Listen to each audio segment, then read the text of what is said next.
13 mars 2020, le gouvernement Legault annonçait que le Québec s'en allait sur pause pendant 2 semaines de temps. La pandémie, la COVID-19. Une pause qui était censée durer 2 semaines, mais qu'en fin de compte, il a duré 15 mois, peut-être 18 mois même. On le sait, on a appris un nouveau vocabulaire, le Zoom, le Teams, les anges gardiens, le présentiel, COVID-19. Tout ça, c'était inconnu avant, puis maintenant, on est là-dedans tout le temps. Tout le monde connaît ça. Comme partout ailleurs, la PTS a dû se réorganiser rapidement. 200 personnes salariées, autant d'élus au niveau local que national. Là, on lisait la détresse, la peur, l'angoisse dans les visages, dans les courriels qu'on recevait. Il fallait se réorganiser rapidement. Donc, nous, on devait soutenir ces gens-là, les accompagner, puis avoir les réponses auxquelles on s'attendait du gouvernement, puis les transmettre le plus rapidement possible à nos membres.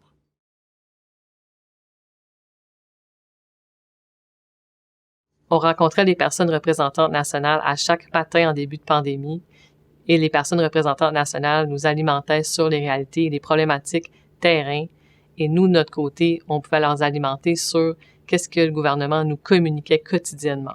Et ensuite, avec l'information qu'on recueillait des personnes représentantes nationales, on prenait l'information et on envoyait des rapports quotidiens au gouvernement.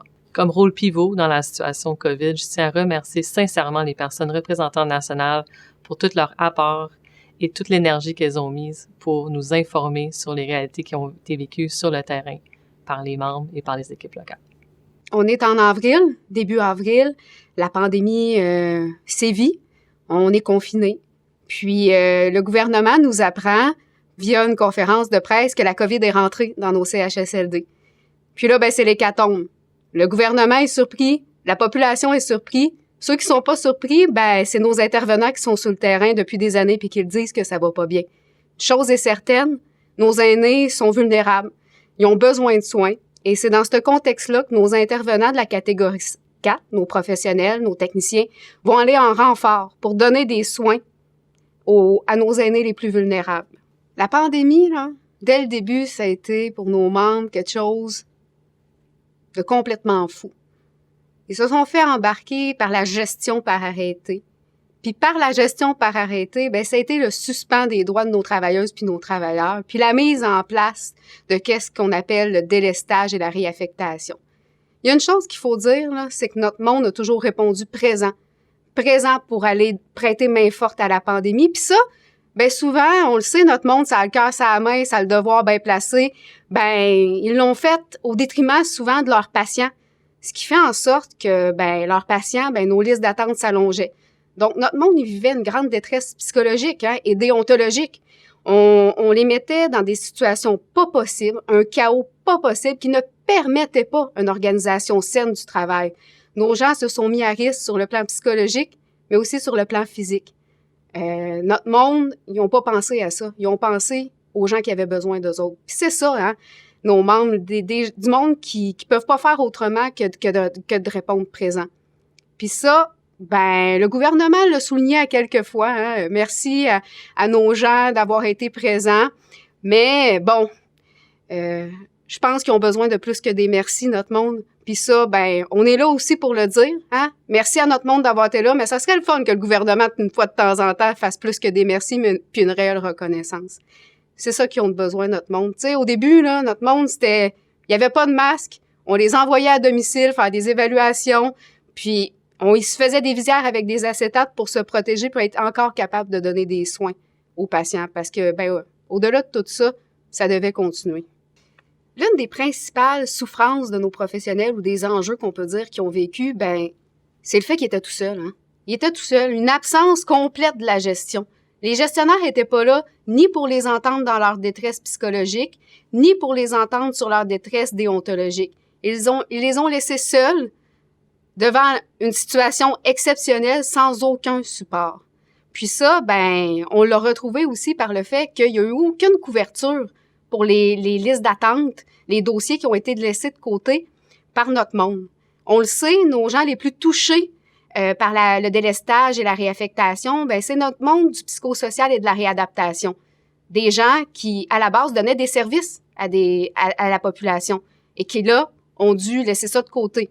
Mais les gestionnaires n'ont pas répondu présent pour trouver une façon de répondre aux besoins de notre monde qui était parti aider sur le front. C'est un peu plus de 3000 de nos membres à PTS qui ont été délestés pour prêter main forte en CHSLD et dans les résidences pour personnes aînées.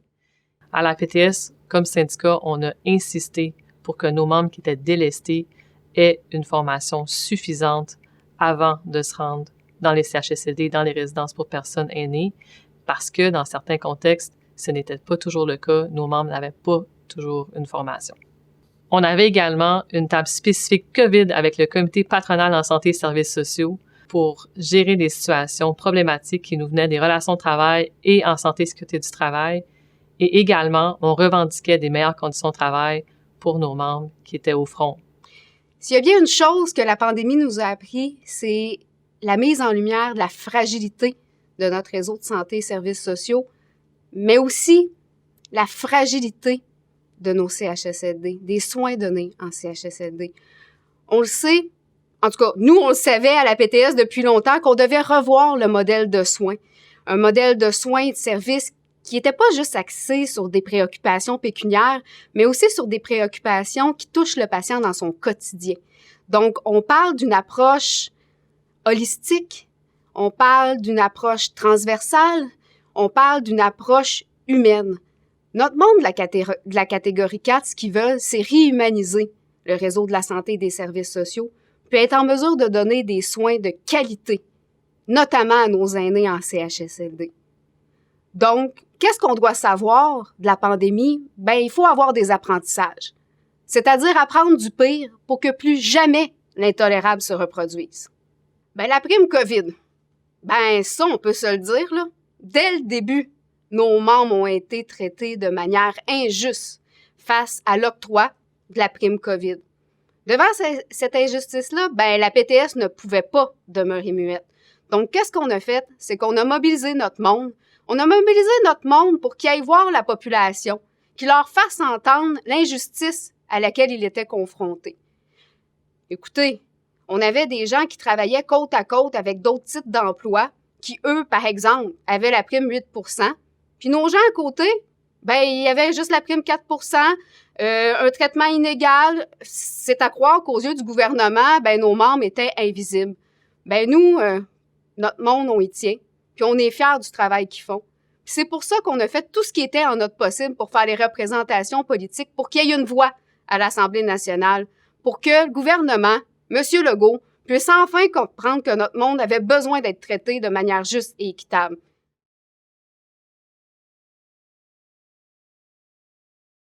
La première décision que nous avons prise, le comité exécutif, face à la pandémie, ça a été d'annuler le CG de mars, le Conseil général de mars, puis le congrès qui était prévu en avril 2020. Puis au fond, ça, c'était une décision préventive à ce moment-là. C'est sûr que la décision qu'on a prise, on n'aurait pas eu le choix de la prendre, puisque la même journée, le gouvernement Legault a décidé d'interdire les rassemblements de plus de 250 personnes. À ce moment-là, on s'est posé la question comment ça affectait notre gouvernance de plus pouvoir se réunir. C'est sûr que par chance, les élus locaux, les élus nationaux, une bonne partie du personnel, on était déjà rompus au fait de travailler en télétravail. On utilisait déjà la plateforme Zoom.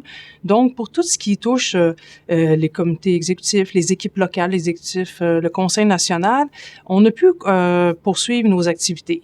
Mais c'est sûr que c'est venu toucher de plein fouet les instances nationales, Conseil général et les assemblées générales au local, les assemblées de secteur.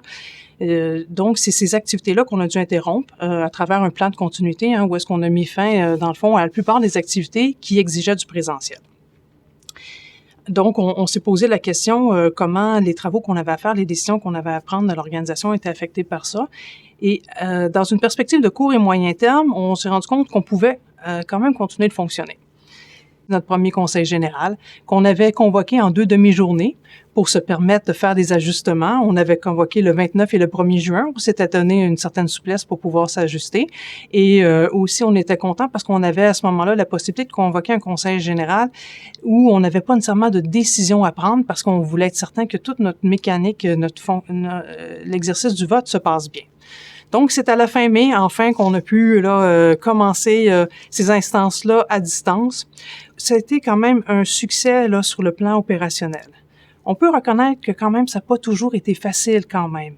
Aujourd'hui, on a recommencé aussi à prendre du présence. On a acquis des outils. On a maintenant des moyens pour poursuivre nos instances, même si des fois, on peut pas toujours se réunir. Donc, on a ces outils-là qui fonctionnent bien. Mais je pense qu'on est tous heureux là, de pouvoir recommencer à être en présence aussi pour se réunir.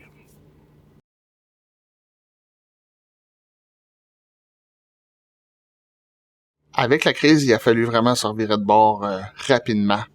Ça nous a frappé de plein fouet, autant les salariés que les membres. Il a fallu vraiment qu'on équipe nos membres pour le télétravail, les équipements portables, les équipements matériels de bureau. Puis là, on parle des RN, des politiques, de nos membres. Il a fallu vraiment faire face à la crise de façon vite. Fait qu'on a vraiment mis tout ce qu'on pouvait mettre en place pour les aider, pour être capable que tous les gens puissent travailler de la maison et de leur lieu de résidence.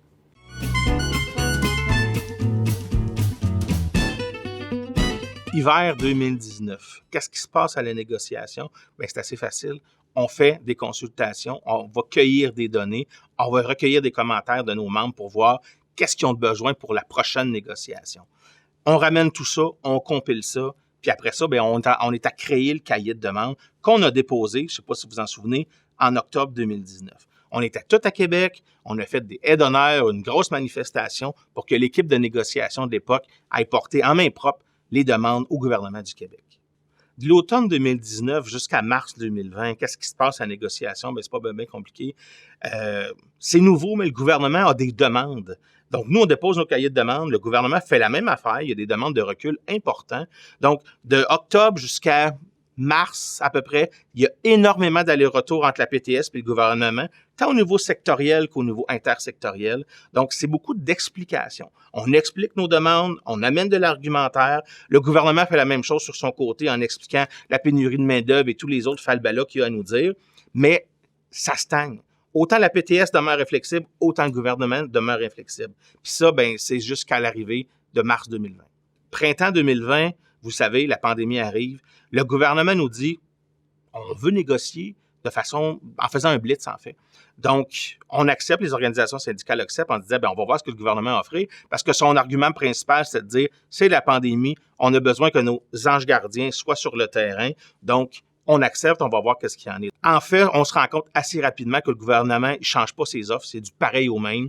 Il essaye de nous faire passer ça comme un bon papa, nous mettre ça dans la gorge pour dire qu'on a besoin d'être sur le terrain pour les gens. C'est ce qu'il dit en conférence de presse, mais aux tables de négociation, il se passe rien de nouveau. Donc, tout ça, c'est juste un peu avant la tournée estivale de la PTS pour aller informer nos membres. Donc, l'été 2020, qu'est-ce qui se passe? Bien, la PTS a décidé de faire une tournée estivale dans l'ensemble des régions du Québec. On le sait, on est un syndicat national, c'est important pour nous. Nos membres, ils ont été délestés. Nos fameux anges gardiens et les psychologues étaient rendus en CHSLD pour changer des couches. Bref, les gens n'étaient pas au courant de ce qui se passait à la négo. Donc, ça a été un moyen extraordinaire d'aller à la rencontre des gens puis leur expliquer où est-ce qu'on en était rendu avec la négo.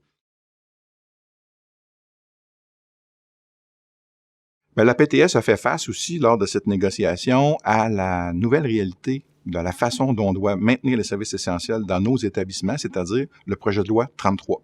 Alors, ça implique chez nous une analyse de cette loi-là, voir nos limites, beaucoup de rencontres avec la partie patronale. Les employeurs au niveau local ont dû aussi s'organiser, se former.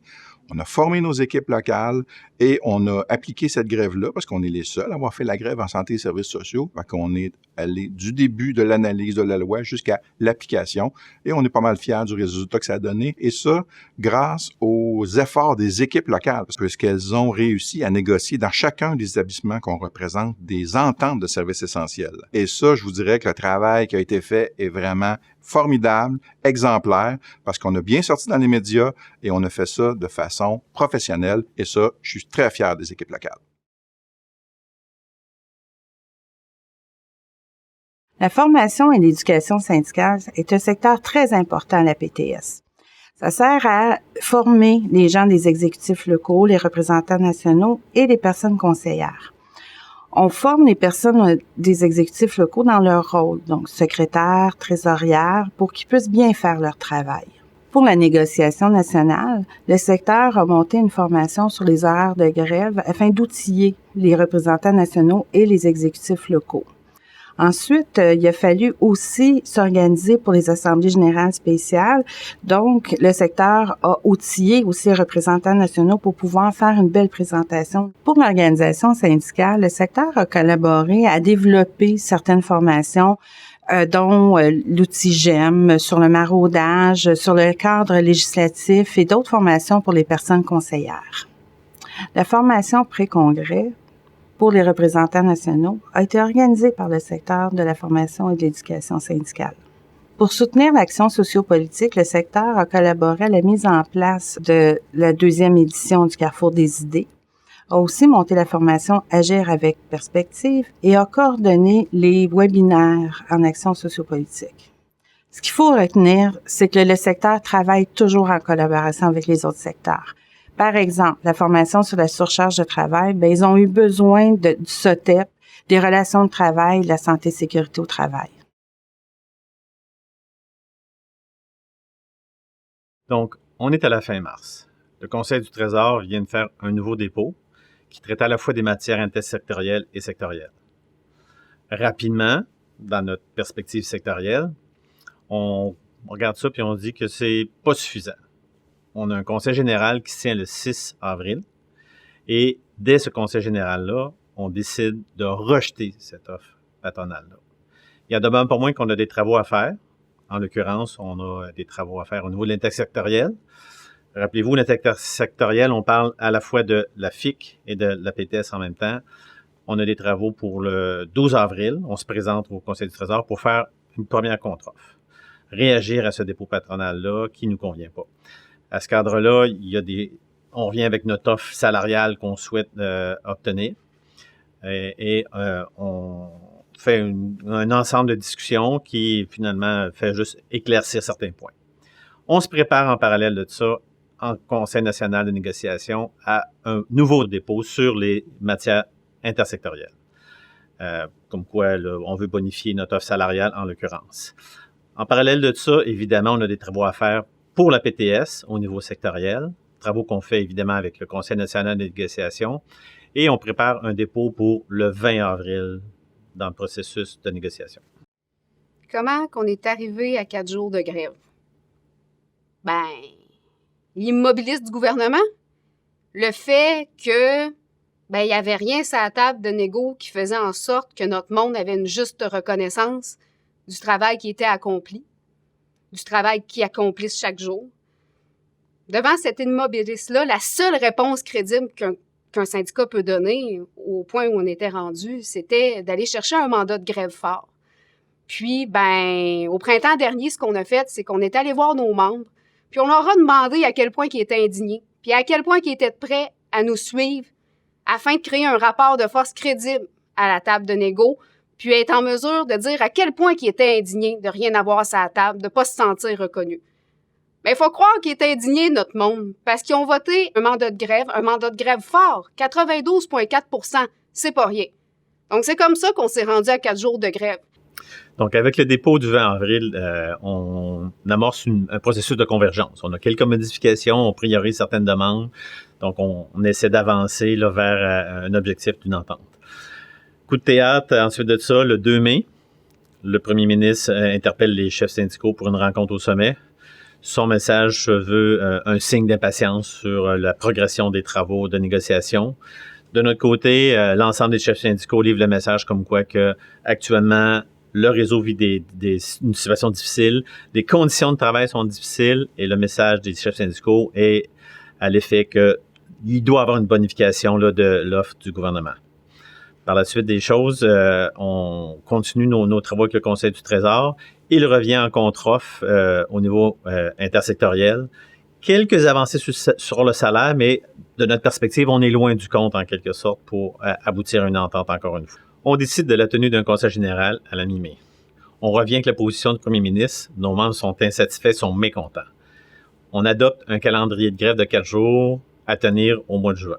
Dès le lendemain du CG, le 21 mai, le Conseil du Trésor nous revient avec un nouveau dépôt intersectoriel. On constate quelques avancées sur le salaire, mais on est loin du compte en regard de nos positions. On sent par contre l'emphase que le gouvernement veut mettre sur les groupes ciblés, soit les préposés aux bénéficiaires, les professeurs et la direction de la protection de la jeunesse. On poursuit nos travaux en sectoriel, plusieurs rencontres sont tenues et on arrive les 7-8 juin avec la grève. Nos membres sont sur les piquets de grève, tout fonctionne. On prépare pour le 9 juin un gros CNN où on va déterminer les bonnes cartes à détenir en vue de se représenter à la table pour poursuivre la négociation. 4 jours de grève générale, c'est quand même pas rien. Ça veut dire qu'à travers le Québec, nos 60 000 membres étaient en grève. 60 000 membres, ça représente à chaque jour 250 piquets de grève de notre monde, dans la rue, en train de dire à la population, ça suffit, on veut être reconnu. Mais aussi, on est en train de dire au gouvernement, on se tient debout, on lâchera pas, on est le seul syndicat de la santé et des services sociaux qui a été en mesure d'exercer la grève pendant la ronde actuelle de négociation. Je pense que notre monde peut être fier de s'être tenu debout.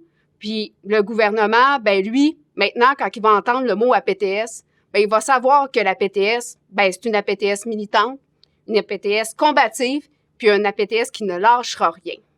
Dès le lendemain du Conseil général, le 17 juin, on amorce un blitz de négociation. Des journées de travail de 16 heures.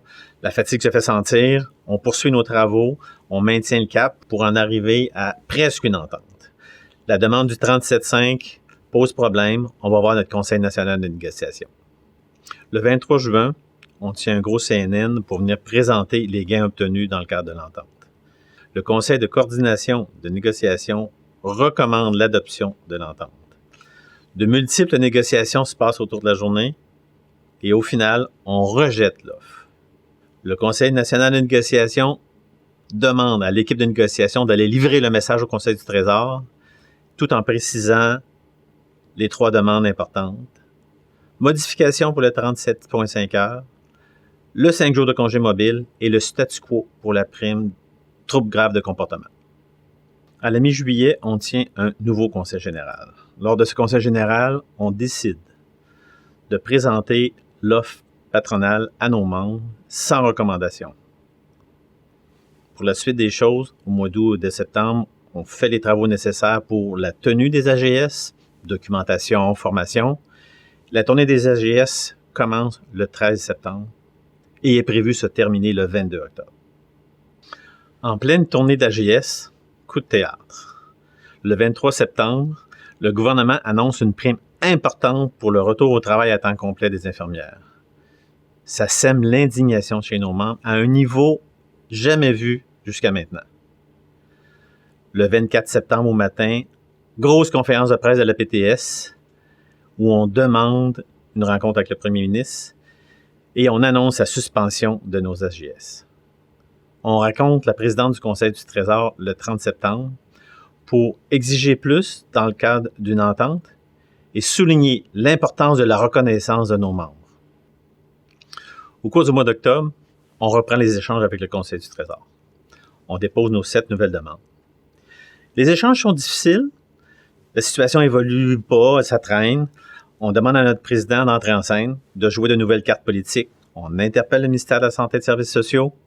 Et finalement, après avoir réduit nos demandes de moitié, on arrive à une rencontre, un retour de la part du Conseil du Trésor le 5 novembre.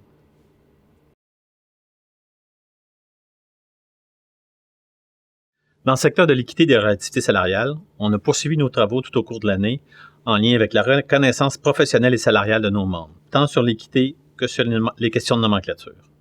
On a eu une belle victoire cette année. Dans le cadre du blitz de négociation, le Conseil du Trésor nous a invités dans un forum parallèle spécifique au maintien, auquel nos représentants ont eu l'occasion de négocier une entente spécifique sur le maintien. 2010, disons-le. Sachez ici qu'on aboutit ailleurs que dans la négociation, et cette entente-là nous a permis d'obtenir un rehaussement pour 4 catégories d'emplois et de conclure l'ensemble du dossier du maintien 2010. À ce moment-ci, on est en train de conclure les ajustements en lien avec cette entente et, conséquemment, la cadence des travaux s'est accélérée du côté du maintien 2010 et du maintien 2015. Au SOTEP, je m'occupe du dossier Centre Jeunesse. Là où vous savez tous que le Centre Jeunesse a pris une place importante dans les dernières années. Il a fallu défendre nos membres. On a eu la commission Laurent. Il y a eu un mémoire qui a été construit à l'aide des gens de la deuxième ligne, mais aussi des gens de la première ligne. Nous avons eu une rencontre avec le ministre Carmack qui s'est déroulée au mois d'août suite à la prime de 8% qui n'a pas été donnée à l'ensemble de nos intervenants et intervenantes en centre jeunesse. Nous l'avons interpellé afin d'élargir cette prime-là à tous. Aussi, au mois de septembre, on a eu une rencontre avec la DNPJ. Lors de cette rencontre, on lui a vraiment énoncé toutes les problématiques qu'on vivait. On lui a aussi énoncé les attentes qu'on avait envers elle et on lui a aussi demandé les attentes qu'elle avait envers nous. Comité SAD CHSLD. Ben ça, c'était essentiel qu'on mette sur pied ce genre de comité-là. À la PTS, on avait besoin de développer une expertise sur ces enjeux-là, puis une expertise qui se voulait terrain, une expertise qui venait de la voix de nos membres, afin de porter une voix politique forte, développer un positionnement politique qui s'inscrivait dans ce que nos membres vivaient. Donc, c'est dans ce contexte-là qu'on a développé un comité consultatif SAD-CHSLD. Ce comité-là, ben la première chose qu'il a fait, c'est qu'il a développé un avis sur la politique d'hébergement. À travers 5 recommandations, on vient attaquer la gouvernance, mais aussi la façon dont les soins sont actuellement donnés dans les milieux de vie. C'était la réponse politique de la PTS à la politique d'hébergement qui avait été déposée par Marguerite Blais. Cet avis-là va nous permettre d'interpeller la ministre actuelle sur ces différents enjeux qu'elle nous présente, mais aussi sur nos solutions qu'on désire apporter. Parce que nous, qu'est-ce qu'on se considère dans cette politique-là, c'est que ça amène encore plus de problèmes que ça n'en règle. La PTS, qu'est-ce qu'elle veut? C'est être en mesure de proposer des solutions, proposer un plan d'action qui va être collé à ce que nos membres pensent, puis collé à leur expertise. La surcharge de travail, c'est un mot qui est sur les lèvres de tous nos membres. Je pense que je mens pas quand je dis, si on demandait à un de nos membres, as-tu déjà vécu de la surcharge?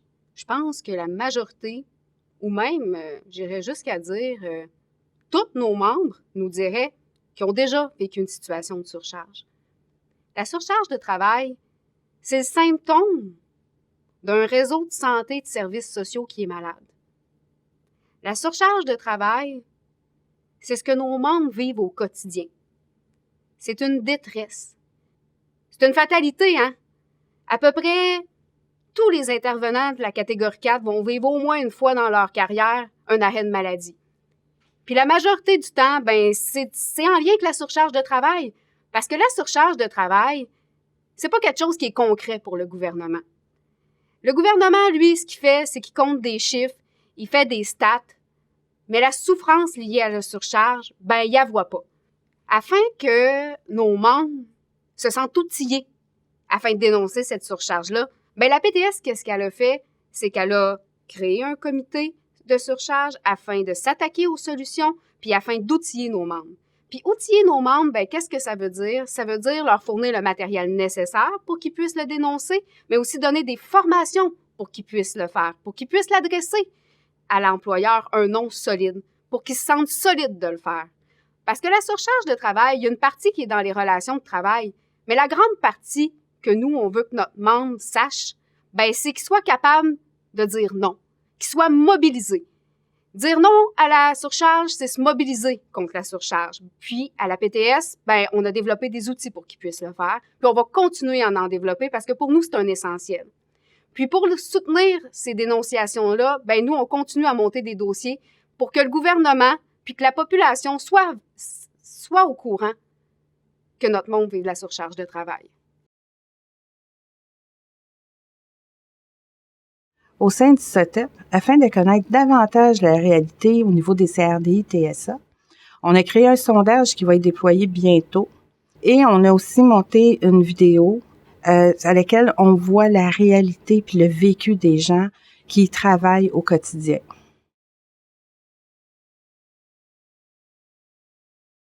Le SOTEP a déployé beaucoup d'énergie dans le dossier des laboratoires.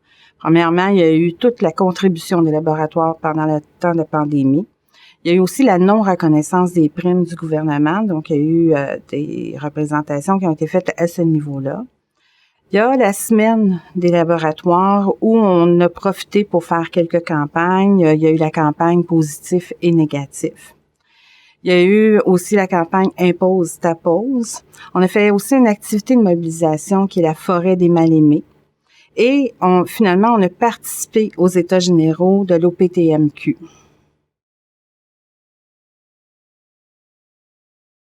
De 2019 à 2021, le secteur des relations de travail a été fort occupé, notamment au soutien aux équipes locales et à répondre aux questions des membres sur le terrain. En plus, le secteur des relations de travail a travaillé au soutien technique à la négociation nationale, à la finalisation des textes de la négociation locale, a participé à la cellule de grève, au dossier de tribunaux administratifs du travail et à la négociation du projet de loi 33 sur les services essentiels. Le nombre de greffes réglées en 2019 était presque de 4 300 et en 2020, autour de 3 700.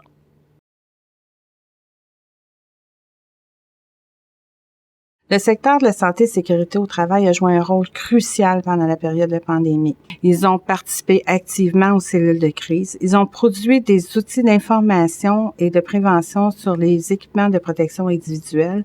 Ils ont aussi fait des représentations auprès du CPN3S en matière de santé et sécurité au travail pour nos membres. Le secteur santé et sécurité au travail est aussi préoccupé par la santé psychologique et la violence au travail. Ils ont conçu un dépliant, la santé psychologique, c'est notre droit. Ils ont aussi collaboré avec d'autres secteurs, dont le SOTEP et le comité CRDI-TSA, en lien avec la violence au travail, et ils contribuent aussi avec le ministère sur ce sujet. Le secteur santé-sécurité au travail a été très occupé cette année par le PL 59, qui est la refonte de la loi de la santé-sécurité au travail. Dans ce cadre-là, ils ont aussi produit et présenté un mémoire à la commission parlementaire. Présentement, il y a l'enquête du coroner dans les CHSLD suite au décès dû à la pandémie. La PTS a décidé d'y participer pour en faire ressortir la réalité de nos membres et faire des recommandations pour que dans l'avenir, ça ne se reproduise plus.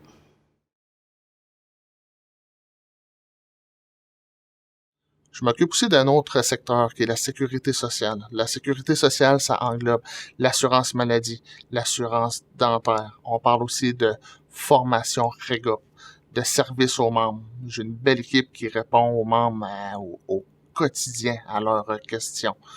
Cette équipe-là, je l'appelle un peu mon équipe sourire. Elle est composée de Sarah, Jennifer, Catherine, Annick et Pierre-Marc. En 2019, nous sommes allés en processus de soumission. La SSQ a été choisie. Le nouveau contrat d'assurance a été mis en vigueur le 1er janvier 2020. Je tiens à préciser que la SSQ est présentement en fusion avec la Capitale pour devenir Beneva. En mai dernier, nous avons envoyé un sondage à l'ensemble de nos membres afin de mieux connaître les particularités et les attentes que vous avez vis-à-vis votre régime d'assurance. Ce sondage a été rempli par 8222 personnes et on vous en remercie grandement. Présentement, nous travaillons au renouvellement de la tarification de l'assurance maladie et l'assurance dentaire. En 2023, ce sera autour de l'assurance salaire longue durée et l'assurance vie. En sécurité sociale, les gens ont dû composer avec la COVID. La formation REGOP avant se donnait en présentiel. Dans la dernière année, la formation s'est donnée en mode virtuel. Elle a été donnée avec Zoom. La participation fut excellente. C'est une formation REGOP qui se donne autant en anglais qu'en français. Et surveillez les dates. Il va y avoir des dates qui vont tomber dans les prochaines journées et semaines pour d'autres rencontres à venir.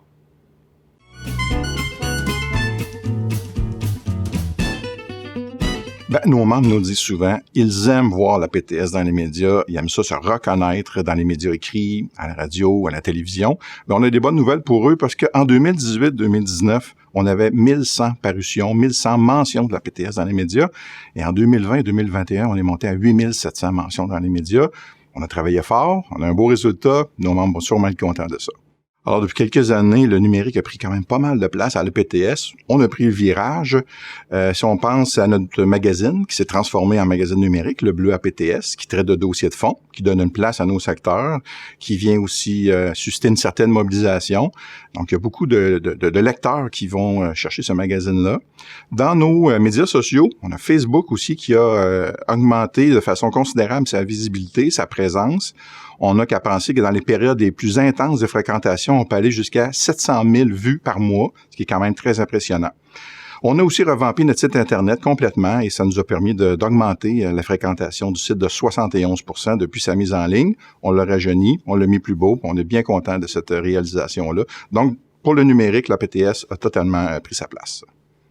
Quant au volet des relations publiques, on a mené plusieurs campagnes au niveau national qui ont très bien fonctionné. On parle de payer au féminin, on parle de vital, on parle aussi de indispensable.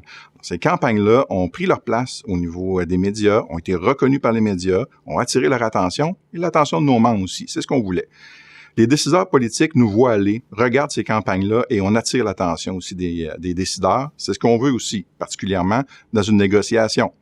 Ça nous permet de placer nos enjeux, ça nous permet de rencontrer des décideurs, d'être invités à des commissions parlementaires et d'aller exprimer l'opinion de nos membres comme organisation. C'est le but qu'on recherche. Alors, ces campagnes-là ont fonctionné, on en est bien fiers, puis on a hâte d'en produire d'autres pour la prochaine négociation.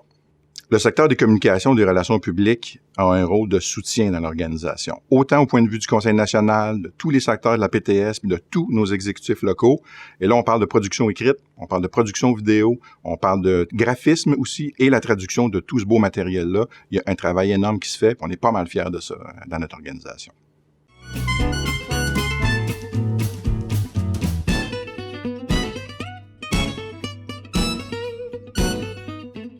Je suis bien contente de vous présenter le secteur de l'action féministe.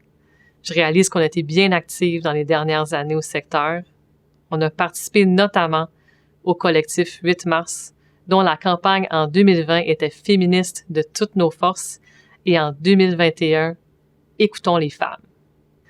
À cela s'ajoute la participation à des capsules vidéo réalisées par l'Intersyndicale des femmes et la participation à la coordination québécoise pour la marche des femmes. Je tiens également à souligner la participation aux mémoires de la PTS, notamment sur le projet de loi 59, et la participation à la campagne annuelle des 12 jours d'action contre la violence faite aux femmes.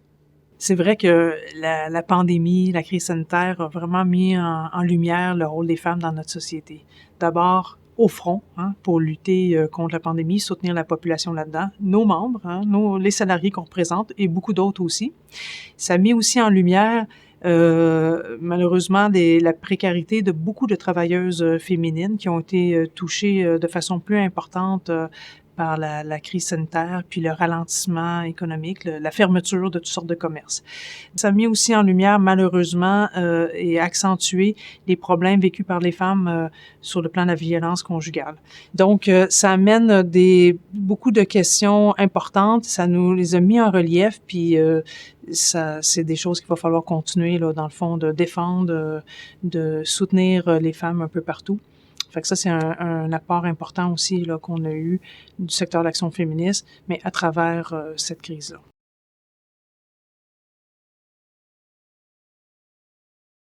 Mais on a aussi, à travers le mandat, développé aussi une sensibilité pour d'autres groupes. Par exemple, les groupes issus de la diversité culturelle, avec l'arrivée d'un nouveau comité à cet effet-là. Aussi, toute la question de la diversité sexuelle et la pluralité de genre. Donc, toute cette analyse-là, cette compréhension-là, on est en train de développer une nouvelle sensibilité, puis des outils qui se développent à la PTS là-dessus. Donc, c'est pour moi un fait marquant à la PTS là, des 2 dernières années.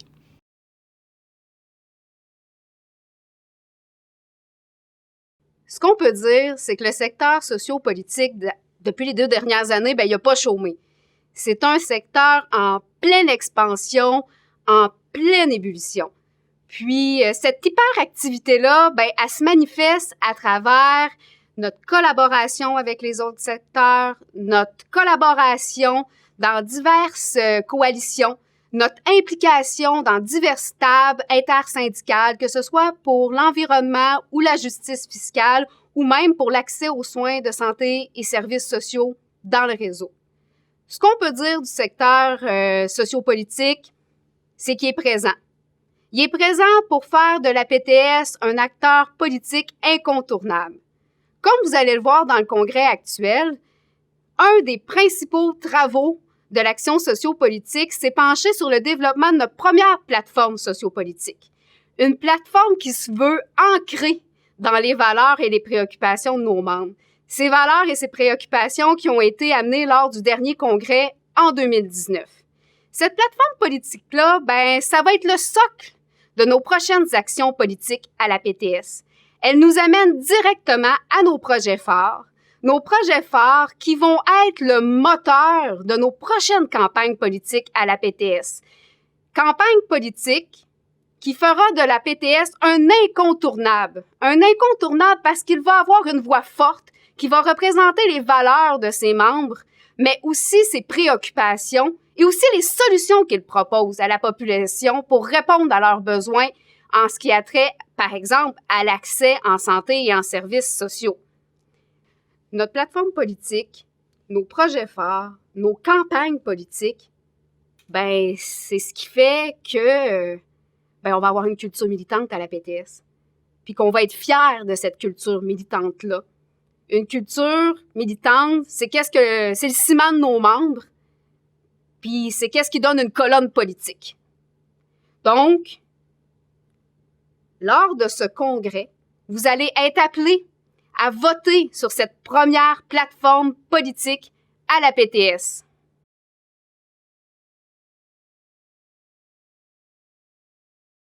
L'intelligence artificielle. C'est un sujet qui est bien tourné vers l'avenir, c'est bien l'intelligence artificielle. Ce dossier-là, il n'y aura pas le choix de faire partie de nos grands dossiers à la PTS. Parce que nécessairement, ce sera possiblement la réponse du gouvernement à la surcharge de travail et à la pénurie de main-d'œuvre. L'intelligence artificielle va venir transformer la pratique de nos membres. Puis nous, comme APTS, on n'a pas le choix de bien connaître cette intelligence artificielle-là qui va s'inscrire dans la pratique de nos membres afin de bien les représenter, afin d'être en mesure de bien cerner leurs enjeux professionnels, mais aussi les enjeux déontologiques que ça va amener cette intelligence artificielle-là. C'est pour ça qu'on a mis sur pied, à l'heure actuelle, un comité de travail afin d'avoir une réponse politique forte pour l'intelligence artificielle. Notre positionnement politique à la PTS, c'est quoi par rapport à l'intelligence artificielle? Nos membres se situent où? Donc, c'est sûr qu'au cours des prochains mois, on va affiner notre connaissance de l'intelligence artificielle pour être collé aux enjeux qu'elle va amener pour nos membres. L'intelligence artificielle, chose certaine, fera partie des prochains sujets que vous aurez la chance d'entendre dans nos prochains conseils généraux et même possiblement en congrès, parce qu'elle est là, je crois, pour rester.